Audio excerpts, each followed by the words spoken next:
Reporte minero y energético.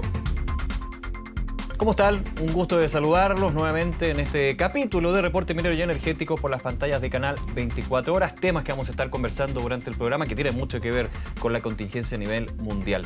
Tras un brusco freno a la demanda del cobre, el hierro y otros metales, producto de los efectos de la cuarentena a nivel mundial, la lenta pero sostenida reapertura de las industrias en China y las dificultades que ha enfrentado la producción del mineral en varios de los países productores han determinado que pese a todas las proyecciones que se hayan hecho, la industria minera nacional se esté beneficiando con precios que van al alza. En el programa vamos a estar conversando con Manuel Viera, presidente de la Cámara Minera de Chile, quien analizará junto a nosotros la coyuntura por la que atraviesa la principal industria chilena.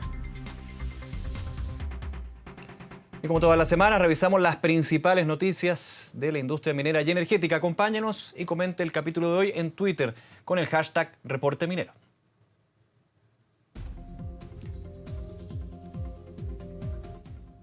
Tras ponerse en marcha el programa Nueva Infraestructura en China, un estímulo de 700.000 millones de dólares del gigante asiático enciende la producción de los principales países proveedores de las materias primas necesarias para este refresh urbano, como se llamaría. Redes de energía de ultravoltaje, infraestructura para soportar la red 5G, también la electromovilidad, son algunos de los factores, algunas de las aplicaciones que requieren cobre. Para conversar sobre las oportunidades que hay en este contexto, nos acompaña vía remota Manuel Viera. ¿Cómo está, Manuel? Bienvenido a Reporte Minero y Energético. ¿Qué tal, Nicolás? Un gusto estar con usted. Gracias por acompañarnos y hablar de lo que está sucediendo en la industria y las proyecciones, porque aquí todas las proyecciones, las estimaciones están de todas maneras íntimamente relacionadas con la situación sanitaria mundial y la situación de recesión mundial. Pero hay una luz de esperanza, por lo menos en lo que se refiere a la industria minera chilena, y lo comentábamos, en la situación de China. Ustedes también han estado evaluando y revisando ese punto. ¿Por qué es tan importante las señales que se ha estado dando desde el mayor consumidor de cobre del mundo? Bueno, es una muy buena noticia para Chile, obviamente, que el gigante asiático como es China haya despertado. La inyección de los recursos que puso el gobierno chino a través del Banco Central fue bastante grande y eso implicó que se tiene que, de alguna forma, la nueva urbanización que se indicó recientemente, que usted dijo, es un gran consumidor de cobre, y no tan solo de cobre, sino que otros commodities, como puede ser el fierro, el estaño, etcétera. Y hay una cosa importante también. El problema es que hay que recordar de que China viene de una contracción económica del 2019. Así es. Y de hecho, la economía china obviamente viene descendiendo en los últimos, prácticamente en los 2 últimos años. Claro, cambio en todo caso entonces, que se debe, Manuel, al ajuste que han tenido en su economía, a los ajustes de los fundamentos del gigante asiático. Es así, es cierto eso. Así que dentro de todos los aspectos, porque debe considerar de que Chile es un chino dependiente, digamos. Entonces, porque prácticamente más del 50% del consumo de nuestro cobre lo tiene China. Y además le gusta mucho el cobre de Chile porque obviamente es un cobre que está muy bien cotizado en los mercados mundiales, está muy bien certificado. Entonces yo creo que en este momento por cada centavo de dólar que de alguna forma el precio del cobre sube, nos llegan prácticamente 60 millones de dólares. Entonces es una buena noticia. Entonces yo creo que hoy día hay que hacer un análisis un poco más macro que tiene que ver un poco con China, obviamente, la guerra que tienen estos dos gigantes, la guerra económica, la guerra comercial. También hay que considerar también que la desaceleración que tiene en estos momentos la economía mundial, que es otro factor importante. Se espera, sí, que Europa, digamos, despierte un poco, digamos, y comience también un poco lentamente una recuperación. También tenemos el caso de alguna forma, nos llegó después el caso de la pandemia, que precisamente hubo un grave problema en la oferta, es decir, muchas faenas mineras en el mundo han estado paralizadas. Se estima aproximadamente entre el 30 al 37% de las faenas mineras en el mundo están paralizadas por el coronavirus. Y eso entonces va a mermar aproximadamente digamos, la oferta en unas 400.000 toneladas de cobre. Sí, Eso entonces empuja el cobre a subir. Claro, por eso hemos visto también la tendencia al alza en el precio del cobre, que se ha mantenido constante, podríamos decir. Y me quiero quedar un segundito en eso que usted mencionaba, que es la menor oferta, no solamente de cobre, sino en general de los metales, producto de las medidas restrictivas, del cierre de fronteras, de también efecto de la demanda. ¿Cómo se ha mostrado de alguna manera esa menor oferta en la producción chilena? ¿Había un efecto en la producción de cobre y otros metales a nivel nacional? Sí, es cierto. Hay que considerar y sacar el sombrero a la industria minera de Chile, porque a pesar de todas las medidas restrictivas en la faena, no paró. Ujú. Y eso hay que, de alguna manera, mostrarlo como un factor positivo, porque la economía de Chile sigue dependiendo en estos momentos de la minería. Entonces, creemos nosotros como un análisis que obviamente vamos a tener una menor producción, del orden probablemente de unos 150 a 200 mil toneladas. Espero que no, porque todavía nos faltan seis meses.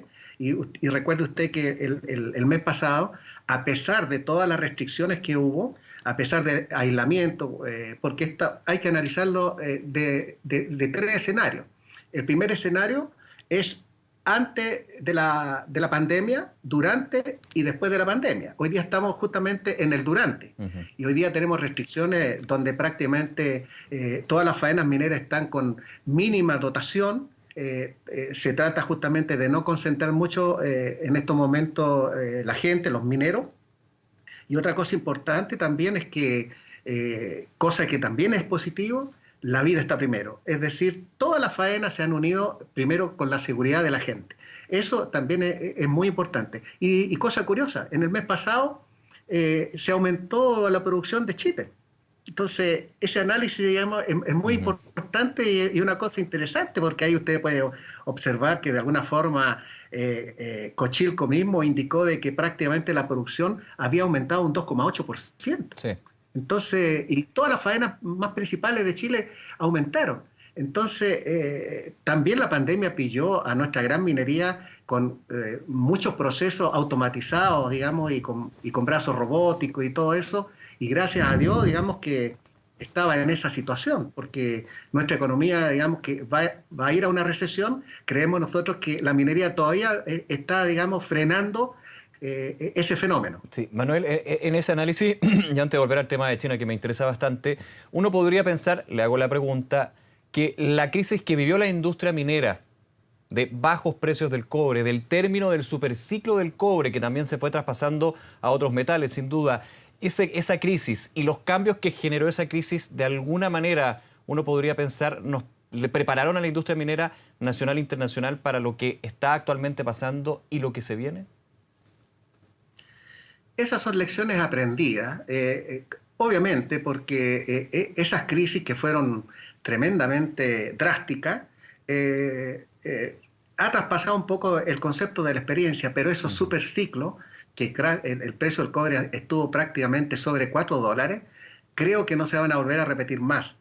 Primero que nada porque los mercados han estado más maduros en esa parte. En segundo lugar, todavía, digamos, estamos dependiendo mucho del gigante asiático que es China. Y en tercer lugar, no hay ningún pronóstico de ninguno de los analistas internacionales, Bloomberg y cualquiera otro, que efectivamente deslumbren ese tipo, digamos, de análisis. De hecho, usted puede ver también el índice, el ETF, que es el índice que prácticamente modela, digamos, la ruta del precio del cobre. También, de alguna manera, ha tenido ciertas rentabilidades, pero obviamente jamás vamos a llegar, Sí. según lo que dicen los analistas, vamos a llegar a esos superciclos porque fueron unos superciclos históricos. Lamentablemente, Chile pudo haber estado mejor preparado y haber levantado una cartera de proyectos enorme para tener, obviamente, una mayor generación de flujo. Vuelvo al tema China, Manuel, y me parece súper interesante cuando hablamos de nueva urbanización y lo que ha señalado el país, pero también la infraestructura, la nueva infraestructura, y suena con mucha fuerza la infraestructura 5G. Le hago la pregunta, ¿por qué puede ser provechoso para la industria minera esta infraestructura 5G que lanza China y que también está de alguna manera masificando a nivel internacional? Bueno, es obvio, digamos, que China va muy adelantado con esta nueva técnica de 5G y debe recordar de que digamos, esta tecnología 5G prácticamente nos va a tener prisioneros, digamos. Es decir, es una tecnología que nosotros todavía no nos damos cuenta de que se nos va a meter en la casa y prácticamente nos pueden hacer desaparecer a un clic del mouse. Entonces, es importante eso, porque Chile en este momento requiere prácticamente alrededor de 10.000 kilómetros prácticamente cada semana o cada 2 semanas. Esa es un poco la demanda que en estos momentos está digamos, de alguna manera construyendo. Y de esos 10.000 kilómetros prácticamente por semana, yo lo validé el dato, básicamente esa fibra que va a tener, digamos, prácticamente casi entre el 40 y 60%, y algunos analistas dicen que son más, cobre. Y ahí está el cobre de Chile, y justamente es ahí donde nosotros debemos buscar esas sinergias para echar a andar estos proyectos nuevos, porque Chile ya llevamos más de 10 años sin ningún proyecto nuevo en estos momentos que está ni en carpeta, salvo el proyecto Dominga. Tal vez puede ser que sea la Vizcachita, que tiene problemas de agua, pero no vemos más. Entonces Chile va a perder esa hegemonía de ser el primer productor de cobre que con tantos esfuerzos lo hemos logrado, digamos, y eso trae no tan solo imagen para el país, sino que trae generación de divisas y generación de empleo, trae muchas cosas. Manuel, en los minutos que nos quedan antes de terminar esta conversación y agradeciendo estos minutos, quiero ir al hierro, muy relevante también para la industria minera en nuestro país. Le hago la pregunta principalmente por el cierre temporal que ha tenido Vale, la brasileña. ¿Eso puede generar, por ejemplo, una oportunidad para la chilena CAP, pensando en la suma y resta, digamos, de la situación que se vive a nivel internacional? Por supuesto que, de hecho, este escenario, digamos, es como un pase-gol que se le está dando a la CAP, siempre y cuando de alguna manera se expanda.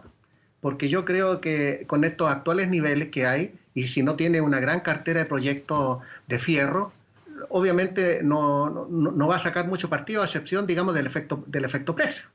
Entonces, pero el efecto cantidad, digamos, que es importante, lo más probable es que si no tiene una buena cartera, entonces yo creo que ahí el gobierno debería fomentar entonces la cantidad de yacimientos privados que también hay entre Antofagasta, Atacama y la cuarta región, que son muchos. ¿Cuál es el problema que se tiene del fierro? Obviamente la facilidad de puerto. Entonces falta puerto para los distintos yacimientos de fierro y de alguna manera, digamos, el fee que hay que pagar, digamos, por el derecho a puerto son prácticamente entre 8 a 14 dólares por tonelada. Entonces, cualquier yacimiento que eventualmente requiera de puerto, y los chinos están pidiendo 1 millón de toneladas al año, entenderá de que 14 dólares por tonelada son 14 millones de dólares solamente por uso puerto. Entonces, es ahí donde considero yo que faltan políticas públicas, y en la Cámara Minera precisamente ese tipo de cosas son los que nosotros queremos destrabar, porque cuando un país está muy burocratizado, obviamente no genera facilidades para la inversión, no tan solo de inversiones internas, sino que una inversión externa también. Así que yo creo que, y bueno, hay otra cosa también de que la CAP ahora, digamos, debe dar un salto cuántico, porque creo que el fierro, como usted se da cuenta que el precio del fierro va en alza, y bastante en alza, entonces, y eso también, que hay algunos yacimientos que estaban bajo el punto de equilibrio, hoy en día son económicos, por lo tanto tienen que apurarse. Bien, Manuel Viera, presidente de la Cámara Minera de Chile, agradecer estos minutos con Reporte Minero y Energético, y estamos en contacto para ir también analizando las oportunidades. No todo es malo, sino que por lo menos para la industria minera tan importante, para lo que va a ser en algún minuto la recuperación económica en Chile, es bueno que vayamos dando pasos importantes en estos minutos. Que esté muy bien, gracias. Adiós. Nos vemos, hasta luego. Hacemos una pausa, regresamos de inmediato con más de Reporte Minero y Energético.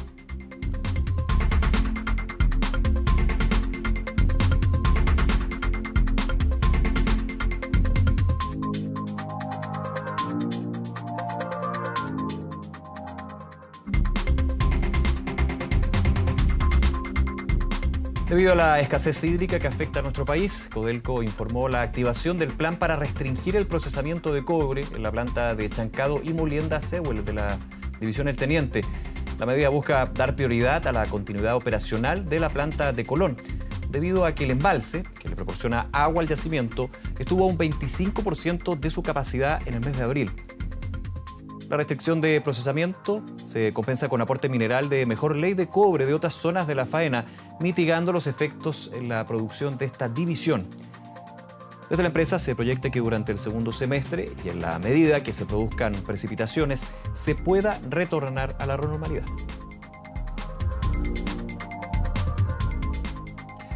Y de acuerdo a cifras entregadas por Cochilco, las principales minas de cobre del país registraron un aumento del 3,8% de la producción durante el mes de abril. En el cuarto mes de este año se destaca el desempeño de la compañía minera Inés de Collahuasi, que mantuvo los mejores resultados, pues su avance interanual ya va en 45,8% de su producción. Con el coltanto aumentó de manera interanual un 2,8%, un balance que le permitió ascender a 3,8% al cuarto mes de este año. Los últimos días, el precio del cobre, lo comentábamos, ha mantenido una racha alcista que lo situó sobre los $2,60 la libra en la Bolsa de Metales de Londres. Desde febrero de este año, que nuestro principal commodity de exportación no alcanzaba tal valor. Para las arcas fiscales, este buen precio mejora las expectativas económicas en medio de la pandemia, permitiendo mayores aportes impositivos y en la generación de divisas. Esto en medio de un panorama desolador para otras industrias de nuestro país. El ministro de Minería, Valdo Procuriza, informó que las empresas de la gran minería del cobre han incorporado y licitado 13 terawatt-año en energías renovables en el último tiempo. Gran parte de los contratos de energías renovables van a entrar en vigencia a partir del año 2020, este año, y 2023, alcanzando más del 45% del consumo eléctrico del sector. Las empresas que actualmente lideran en el suministro de energías renovables son Antofagasta Minerals, Codelco y Anglo American. Mientras que Enami será una de las primeras empresas que mantendrá un consumo eléctrico totalmente sustentable a partir del año 2021. La empresa chilena Nanotech se adjudicó la convocatoria de Corfo para dar valor agregado al litio por medio de un proyecto que busca producir nanopartículas del mineral en un plazo de 2 años. La iniciativa se desarrolla en el marco del contrato suscrito por Corfo y SQM Salar, que obliga a esta última a vender hasta un 25% de su producción a un precio preferente a los productores especializados, con el fin de dar usos con valor agregado al litio. Nanotech desarrollará nanopartículas de litio y aditivos de nanopartículas de litio, lo que va a permitir la fabricación, por ejemplo, de baterías livianas flexibles, de carga rápida y de bajo costo, aplicables a dispositivos electrónicos como celulares, sensores y dispositivos médicos. Y en nuestro portal reporteminero.cl entrevistamos a Matías Desmandril, exdirector de la Dirección General de Aguas. Con él analizamos la situación hídrica en Chile desde el punto de vista legislativo. Aquí podemos revisar parte de sus declaraciones. Las mineras, la verdad, como sector que representa el 4% del consumo de agua en Chile, muchas veces de hecho contribuye mucho más que otros sectores a tener, en la lógica del agua, con las comunidades vecinas, una mejor relación de lo que quizás otros sectores pueden tener con quienes, no sé, con quienes comparten la cuenca. El derecho de agua o el permiso que representa la posibilidad de sacar agua de un río, de un lago, donde sea, el problema no está radicado ahí, sino que el problema está radicado en que tiene que haber un Estado con una capacidad, una institucionalidad pública mucho más fuerte y poder tomar las decisiones de manera oportuna y adecuada en infraestructura, en fiscalización, en gestión. Toda la conversación la pueden revisar en reporteminero.cl junto a muchísimos contenidos de la industria minera y energética. Nos vamos, así cerramos este nuevo capítulo. Gracias por acompañarnos. Recordarle que todos nuestros capítulos y temporadas están en www.reporteminero.cl, también en 24horas.cl, y aprovechar también nuestras plataformas para estar en contacto con nosotros. Que estén muy bien, será hasta la próxima semana. Chao.